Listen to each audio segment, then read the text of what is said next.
The lights went out for exactly 3 seconds. Inside Sing Sing Correctional Facility in New York, that never happens. The tier was quiet. Too quiet. No shouting. No fights. No alarms. That was the new Sing Sing, calmer, controlled, praised for reduced violence. Then the darkness came. 3 seconds. When the lights came back on, one cell door was open. And the man inside was gone. No one outside the prison would hear about it that day. There would be no headline. No sirens on the river. No press conference. By morning, the door would be closed again, and the hallway would look exactly the same. But for the men who lived there, everything had changed. Because at Sing Sing, violence may have gone down, but punishment had not disappeared. It had just learned how to hide.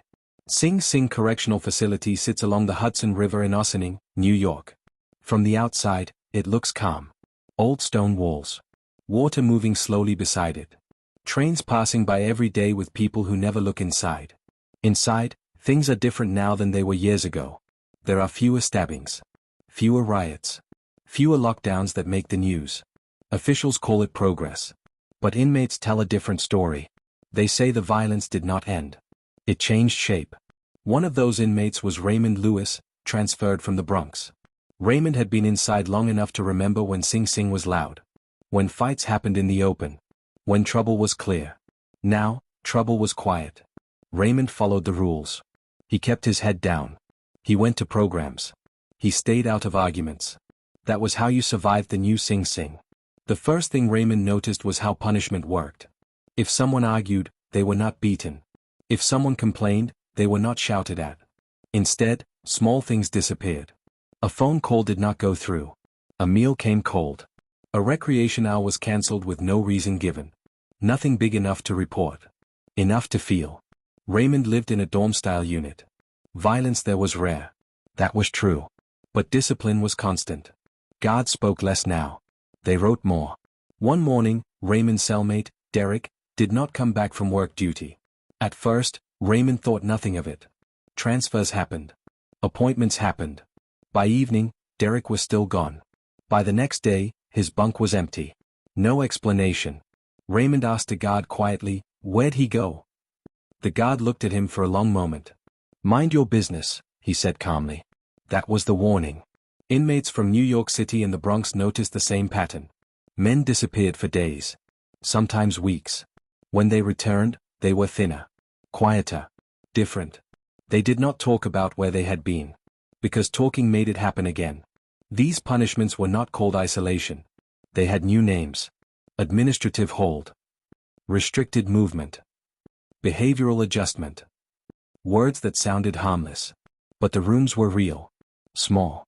Cold. Bright all the time. Food came late. Or not at all. Raymond learned how close the line was one afternoon in the mess hall. He had been waiting in line when a guard told him to step aside. For what? Raymond asked. Just a question. The guard wrote something down. That night, Raymond's dinner tray was missing bread. The next morning, his recreation pass was gone. No one told him why. He understood the message. Sing Sing's new system worked because it did not leave marks. There were no bruises. No broken bones. No screams for help. Just pressure. Pressure that made men obey faster than fear ever did. Raymond watched men break quietly. They stopped laughing. Stopped calling home. Stopped filing complaints. Because complaints followed you. They went into files. Files followed decisions. The night the lights went out, Raymond was awake. He always was. Sleep came hard when you learned not to trust quiet. When the darkness hit, someone shouted once. Then nothing. Raymond stood up slowly, heart pounding. He saw movement at the end of the tier. Shadows. A door open where it should not be. Then the lights came back. Guards were already moving. Fast. Focused. Silent. By morning, the door was closed.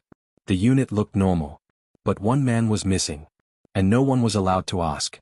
Later that day, Raymond was called to the office. Not yelled at. Not threatened. Just called. "You need to understand something," the officer said calmly. "Violence is down because we keep control." Raymond nodded. "How we keep it," the officer continued, "is not your concern." Raymond nodded again. That was the rule. Back in his unit, Raymond noticed something new. The men were quieter than ever. No jokes. No arguments. No complaints. That scared him more than the old Sing Sing ever had. Because when violence disappears completely, something else has taken its place. And as Raymond lay on his bunk that night, staring at the ceiling, one thought would not leave his mind. If Sing Sing no longer needs violence to control inmates, what exactly happens to the men who still refuse to bend? And somewhere behind locked doors and clean reports, the answer was already waiting. Raymond did not sleep after the office meeting. He lay on his bunk staring at the ceiling, listening to every sound. The hum of lights. The distant footsteps. The quiet coughs from other bunks. Sing Sing felt calm, but calm did not mean safe. Calm meant watched. The next morning, breakfast came on time. Trays slid down the line. Men ate quietly. No one complained. No one joked. Even the spoons sounded careful. Raymond noticed the empty bunk again. No name was spoken. At Sing Sing, missing people were treated like missing words. You noticed the space, but you did not say it out loud. Raymond's job assignment was laundry. It was easy work. Safe work. That was why he chose it. Machines hummed. Clothes moved. Time passed. That day, a supervisor stopped near him. "You from the Bronx, right?" the man asked. Raymond nodded. "Keep doing what you're doing," the supervisor said. "You're fine." It sounded like praise. It felt like warning. By afternoon, word spread quietly through the unit. The man who disappeared during the blackout had been placed in restricted housing.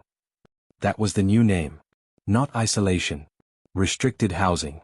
Men whispered about it when guards were far enough away. Bright lights. No phone calls. Food through a slot. No clock.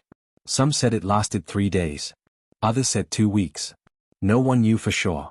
Because when you came back, you did not talk about it. Raymond saw Marcus Bell return that evening.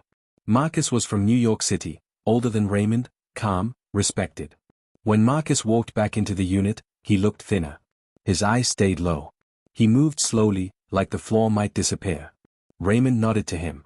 Marcus nodded back. Nothing else. That silence said everything. That night, another small punishment hit. Raymond's phone call did not connect. The screen froze. The line went dead.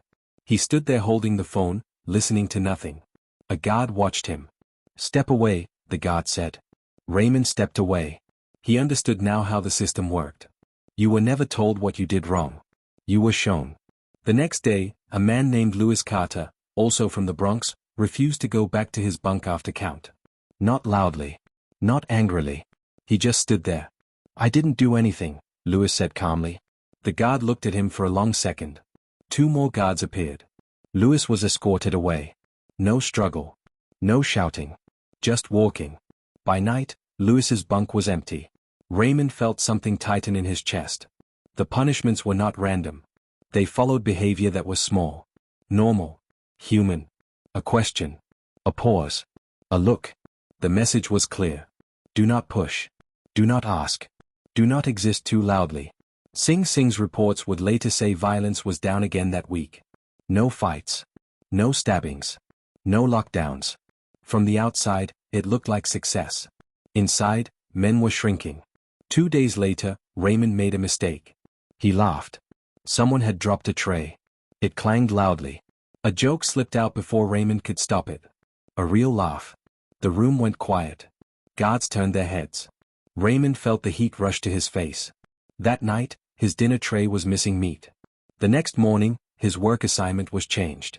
No explanation. Just adjustment. Raymond began to understand why complaints never went far. There was nothing to point to. No bruises. No broken rules written down. No shouting matches. Just changes. And changes were hard to prove. Late one evening, Raymond heard something that made his stomach drop. Crying. Soft. From down the hall. It stopped quickly. Too quickly. The next morning, another bunk was empty. That afternoon, Raymond was called again. Same office. Same calm voice. "You doing okay?" the officer asked. "Yes," Raymond said. "You feeling safe?" Raymond hesitated for half a second. "Yes," he said again. The officer nodded. "Good," he replied. "That's the goal." Raymond left the office feeling colder than before. Back in the unit, Marcus Bell sat alone, staring at the wall. Raymond sat beside him. After a long silence, Marcus spoke quietly. They don't need to hurt us anymore, he said. Raymond did not answer. They just need to remind us, Marcus continued, that they can. Raymond felt the truth of it sink deep into his chest. That night, the lights flickered again. Not for 3 seconds this time. 4-5. When they came back on, a door at the end of the tier was open. Guards ran. Orders were shouted. For the first time in weeks, real noise filled Sing Sing. Raymond stood frozen, heart pounding. Something had gone wrong. And when the noise finally stopped, the silence that followed felt heavier than ever. Because this time, everyone knew. The punishments were no longer just hidden. They were starting to break through. And whatever happened next would not stay quiet for long.